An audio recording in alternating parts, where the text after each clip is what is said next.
Hello everybody, welcome back to another EOB podcast. I was out of the country last weekend, so that's why I didn't have a podcast for you.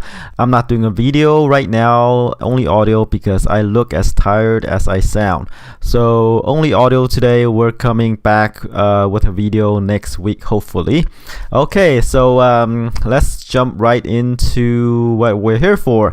So last weekend we have the release of Shazam, Pet Sematary, and Best of Enemies in theaters. Let's see how those movies did at the box office. Alright, let's jump right in. Coming in number one is Shazam, Warner Brothers / DC Comics' latest superhero movie. The movie opened to 53.5 million. I didn't have a projection for you for this movie because, like I said, I was out of the country at that point. Yeah, the movie opened okay for a movie that is not based on a character, a well-known character, right?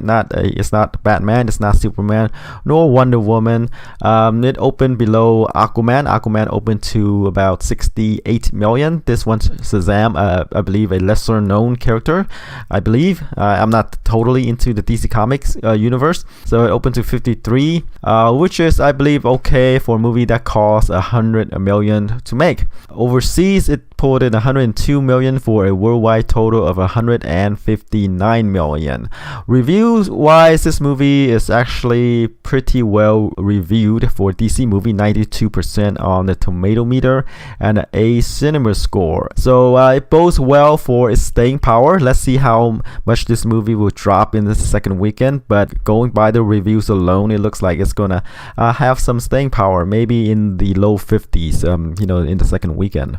Alright, moving on to number two is the Pet Sematary remake. It opened to 25 million. It stars Jason Clarke, Amy Schumer, and John Lithgow. About a family who moves to a town. The daughter died, I believe. Is it the son or daughter? I think the daughter died. And there was this cemetery in the town that if you buried, animals or children, they could come back, and bad things happen after they do. So pretty good opening for a horror movie, especially when the budget is only 21 million. Let's see, reviews wise, 61% on the tomato meter is actually pretty good for a horror movie, but a C+ cinema score, which means that the audience who saw it didn't really like it that much. So we might see a huge drop off in the second weekend, but that typically happens with the horror movies anyway. Alright, number three is Dumbo. In its second weekend, it dropped huge 60% to pull in 18.2 million for a domestic total of 76 million. And let's see, worldwide, 215 million with 139 of that from overseas. This is a movie I thought would open up in somewhere in the 80 million range or so, right? But it only opened to about 46 million, a huge drop off, right? Because the recent live action adaptation of Disney's classic have been doing pretty well, except for this one.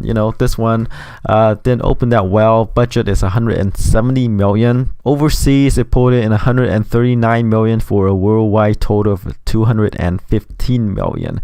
Alright, moving along to number four is Us, the latest horror movie from Jordan Peele, the writer-director of Get Out, one of the biggest surprises of 2017. It pulled in 13.8 million in its third weekend, a drop off of about 58% from the previous weekend. And domestically, it has already grossed 152 million, and worldwide 216 million, with 64 million of that from overseas. So Jordan Peele has another hit on his hands. And number five is Captain Marvel. In its fifth weekend, it pulled in 12.7 million, a 38% drop off from the previous week. Domestic gross is 374 million, and let's see, worldwide it crossed the 1 billion barrier with 664 million of that from overseas. So it's actually doing pretty well. The 374 million domestic put Captain Marvel, in the top 10 in the DC Cinematic movies. And worldwide it's 7th, which is pretty good. Number 6 is The Best of Enemies, one of the new releases last weekend. This movie stars Taraji P. Henson and Sam Rockwell. Henson plays a civil rights activist, Ann Atwater, who went up against one of the I think Grandmaster of the Ku Klux Klan, played by Sam Rockwell. The movie opened to about 4.5 million. Which is decent for a movie that cost 10 million. Reviews wise is 55% on Rotten Tomato, which is not that great for a drama of this type, right? But an A7 score. So let's see how it will do in the second weekend. But since it only opened to about 4.5 million, it's only gonna drop from there. So when it's all said and done, it might end its domestic run, with about 20 million or so. All right, let's move on to number 7, which is 5 Feet Apart, one of the YA genre adaptation, right? It's based on a book. Pulled in 3.7 million in its fourth weekend, a drop off of about 40% from the previous weekend, and 42 million domestic so far, and 62.6 million worldwide, with 21 million of that from overseas. I said that the YA genre has taken a beating at the box office recently, but this one sort of surpassed expectation, right? I don't think this movie cost that much to make, but it already pulled in 42 million domestically, so which is decent for a small movie like this. All right, number 8 is Unplanned. It's a faith-based movie that set up the Planned Parenthood organization as the villain here. It's a movie about abortion. It pulled in 3.2 million in second weekend, roughly about 50% drop off from the previous week. I say this movie could probably open up somewhere in the 3 to 5 million range, but it did a bit better than that. It opened to 6.4 million. Review wise, it's not that great. 50% on the Rotten Tomatoes, on the tomato meter. But given that it is really, preaching to the faithful, it's actually doing okay. Since this is one of these message movies, we might see it drop off faster than non-typical message movies. But it's doing okay for a movie that cost 6 million to make. Domestic gross is already double that, with at 12.5 million. All right, number 9 is Wonder Park. It pulled in 2 million in its fourth weekend. Drop off is nearly 60% from the previous week. About 42 million domestic so far. So it's not holding up as well I expect for this movie. It's an animation family movie. Typically those do better and hold up well, but I guess this one just didn't grab its audience. Alright, closing out the top 10 is How to Train Your Dragon: The Hidden World. It pulled in about 1.9 million in its seventh weekend, drop off about 55% from the previous weekend. Domestic gross is 157 million, and worldwide it is at 508 million, with 352 from overseas. Alright, that's it for the top 10. Let's move on to the new releases. We are going to have 4, so the studios decided to dump four movies in theaters this time.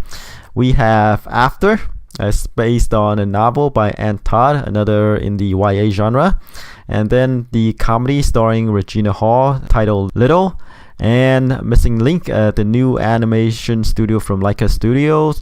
And Hellboy. Let's start off with After. As I said, this movie is based on a novel by Ann Todd in the YA genre, about a girl who's off to college, starting her college career, and met a boy, right? They hit it off, and this boy has a brooding dark side, I guess, and their relationship is tested. Let's see, it's recent contemporary, 5 Feet Apart, right? Open to 13 million, so there's hope for this type of movie, the white genre, right?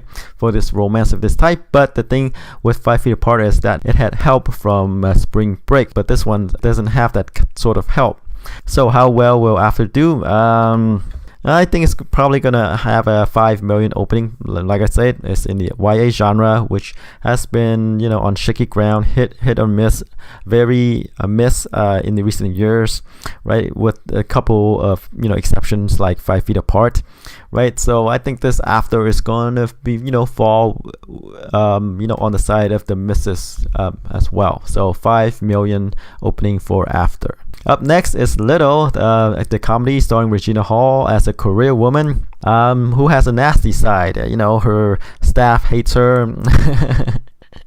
And but then sort of like magic, some kid cursed her to turn younger, and she did, right? She turned back to her teen self, who has to go back to school, etc. And Isla Ray plays her suffering assistant who has to act as her surrogate mom. So Messiah Martin plays as Regina Hall's younger self. The movie looks fun. I think this movie is gonna be hit outside of the African American audience, so I think it's probably gonna have an opening in the 25 to 30 million range. Alright, up next is Missing Link, as the latest animation from Leica Studios, known for the stop motion animation like Corpse Bride, Caroline, Kubo and the Two Strings. Features the voices of Hugh Jackman, Zach Galifianakis, Zoe Saldana and others, right? But as we talked about in our podcast previously, there is a cap on stop motion animation. There's only a cap on how much they can make. So I think this movie is probably going to have an opening in the 10 million range or so. Probably gonna close out maybe in the 40 to 50 million range. Alright, up next is Hellboy. Ron Perlman played the title character previously. Now it's played by David Harbour. Mila Jovovich is the villain in this one, a witch who wants to destroy the current world order and set up, her own. And Daniel Day Kim is here. He's in Lost and others. It looks fun. The special effects could be better, but I think this new movie could work. The first movie, with that's led by Ron Perlman, had open to 23 million, 59 million domestically, 99 million worldwide. The second movie opened to 34 million, went on to make 75 million domestically and 160 million worldwide. So you can see that it's trending up, right? But it's not a huge money maker for the studios. And the last movie was back in 2008, and that's a long time ago. So I'm not sure if there's that many Hellboy fans out there. So the first one, 23 million opening. Second, 34 million opening. Third one, I don't think it's gonna beat out the second movie. I don't know. So the third one, I think it's probably gonna stay relatively the same as the second movie. So I think it's probably gonna have a 30 to 35 million opening for the new Hellboy. Alright, that's it for this week's podcast. Hopefully I can come back next week more rested.